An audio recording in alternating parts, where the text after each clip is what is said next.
दोस्तों, जेनिटी ट्रेन 14 जून 1911 इटली के रोम शहर की एक ट्रेन कंपनी अपनी ट्रेन की पहली यात्रा के लिए 100 लोगों का चुनाव करती है। क्योंकि ये ट्रेन का पहला ट्रायल था, इसलिए कंपनी अपने प्रचार के लिए और अपने मुफ्त में खूबसूरत ट्रेन के सफर का आनंद दिलाने के लिए ट्रेन में उनके खाने पीने की चीजों का इंतजाम भी करती है। साथ ही उन सारे यात्रियों की वापसी का भी पूरा इंतजाम किया जाता है। उन यात्रियों के लिए 6 स्टाफ भी ट्रेन में भेजे जाते हैं, जिनका काम होता है कि वो 3 डिब्बों वाली नई जेनिटी ट्रेन के एक एक यात्री का ध्यान रखते हुए उन्हें खाने पीने की चीजें प्रोवाइड करवाते रहें। ट्रेन में कुल 106 लोग मौजूद होते हैं। जैसे ट्रेन में सब लोग बैठ जाते हैं और ट्रेन को स्टेशन से ग्रीन सिग्नल मिलता है, तो ढेर सारे धुआं के साथ ही ट्रेन का इंजन अपने साथ लगे हुए 3 डिब्बों को खींचना शुरू कर देता है। जल्दी ट्रेन अपनी रफ्तार पकड़ लेती है। इटली के खूबसूरत रास्तों से गुजरते हुए ट्रेन लोगों को खूबसूरत सफर का अनुभव कराते हुए चल रही थी। सब कुछ निर्धारित समय से चल रहा था। ट्रेन सही समय से चल रही होती है। आसपास के इलाके के लोग भी इस ट्रेन को अपने इलाके से गुजरते हुए देखते हैं। लेकिन तभी उन 106 लोगों के साथ कुछ ऐसा होता है जिससे 112 साल बाद भी इटली के लोग हैरान हैं।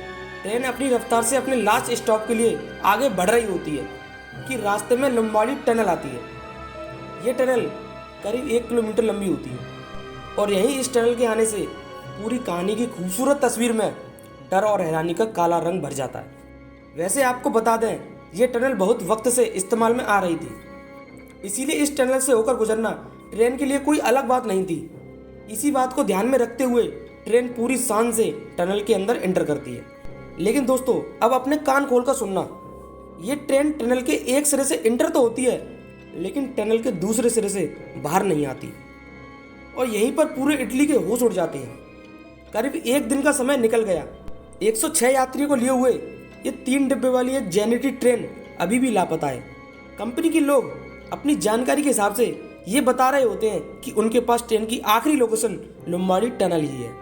इसके अलावा ट्रेन की कोई भी जानकारी उनके पास नहीं है और यहीं से मामला देश के अखबारों और सरकारों के पास पहुंचना शुरू हो जाता है। लोगों को हैरानी सिर्फ इस बात की होती है, महज 1 किलोमीटर वाली सुरंग में इतनी बड़ी ट्रेन आखिर कहाँ गायब हो गई, सुरंग से बाहर निकल ही नहीं पाई। कंपनी के तर्क सुनकर अखबार वाले हंस रहे हैं। उन्हें लगता है कि सुरंग में जरूर कोई बड़ा गड्ढा होगा जिसमें ट्रेन गिर गई होगी। इसीलिए कंपनी अपने कुछ एक्सपर्ट्स को सुरंग की जांच के लिए भेजती है और एक्सपर्ट्स भी डरे डरे से सुरंग में एंटर करते हैं। सुरंग ने लोगों के भीतर खौफ तो भर ही दिया था। एक्सपर्ट्स की टीम काफी बारीकी से टनल की जांच करती है, लेकिन ना उन्हें उस टनल में बड़ा गड्ढा मिलता है और ना ही उन्हें उस ट्रेन से जुड़ी कोई चीज़ मिलती है। इसी प्रयास के साथ ही ट्रेन को खोज पाने और उससे सवार 106 यात्रियों के वापस आने की संभावना भी खत्म होने लगती है। देश की सरकार और कंपनी की बहुत बेइज्जती हो जाती है। अब ट्रेन लापता का पोस्टर बनवाने का समय आ चुका था। सोचिए, आप कहीं ऐसा पोस्टर पढ़ें तो आपको कैसा लगेगा। चलिए अब आगे बढ़ते हैं। अब इस ट्रेन की कहानी से नई और रोचक कहानियां निकलना शुरू होती है। ट्रेन के लापता होने के कुछ ही दिनों बाद मैक्सिको के रहने वाले 2 युवक इस बात का दावा करते हैं कि वो दोनों उस जेनिटी ट्रेन की यात्रा का हिस्सा थे। अपनी बात में वो बताते हैं कि ट्रेन को सुरंग में दाखिल होने से पहले वो ट्रेन से कूद गए थे और जब इनसे पूछा गया कि आप लोग क्यों कूद गए थे, तो उन्होंने जो बताया वो काफ़ी हैरान करने वाला था। उनका दावा था कि ट्रेन का टनल में एंटर होने से पहले ट्रेन में गला काना सफ़ेद धुआं भरने लगा था और साथ ही अजीब सी आवाज़ें भी सुनाई देने लगी थी, जिससे कि पूरी ट्रेन में दहशत फैल गई थी। चूंकि ड्राइवर ने टनल में घुसने से पहले ट्रेन की रफ्तार धीमी कर दी थी, इसीलिए वो दोनों उस ट्रेन से कूद गए।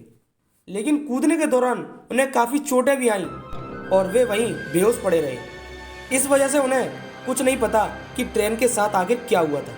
लेकिन कुछ ही दिन पूछताछ करने के बाद कुछ भी ऐसा सामने नहीं आया कि उनकी बातों को सच माना जा सके, क्योंकि उनकी मानसिक स्थिति ठीक नहीं थी। लेकिन इसके कुछ ही दिनों बाद एक और दावा सामने आया जिसने लोगों को फिर से सोचने पर मजबूर कर दिया।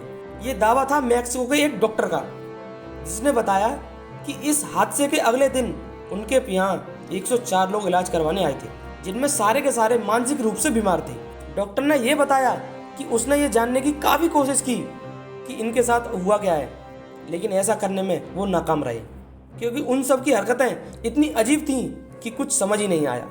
इस दावे पर इटली भरोसा नहीं कर पा रहा था, लेकिन जैसा कि डॉक्टर ने कहा था कि कुल 104 लोग थे, जिनमें से अगर पहले दावा करने वाले 2 लोगों को जोड़ दिया जाए तो कुल यात्रियों की संख्या 106 के बराबर हो रही थी। लेकिन अंत में इस दावे से भी कुछ हासिल नहीं हुआ।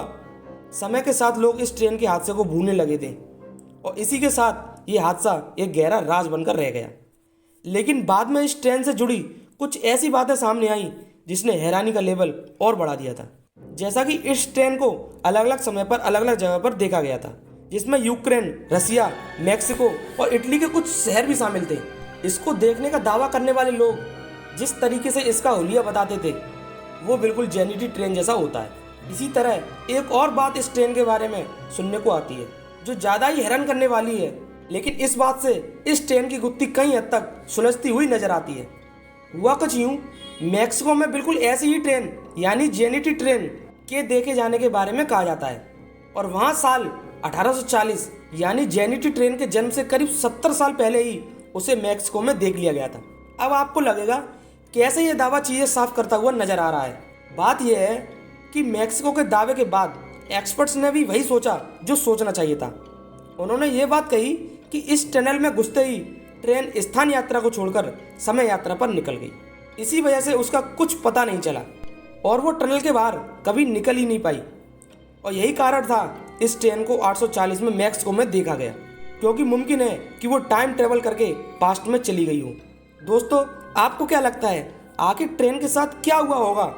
कमेंट करके ज़रूर बताएं और वीडियो को एक लाइक करके चैनल को सब्सक्राइब जरूर करें। मिलते हैं आपसे अगली वीडियो में।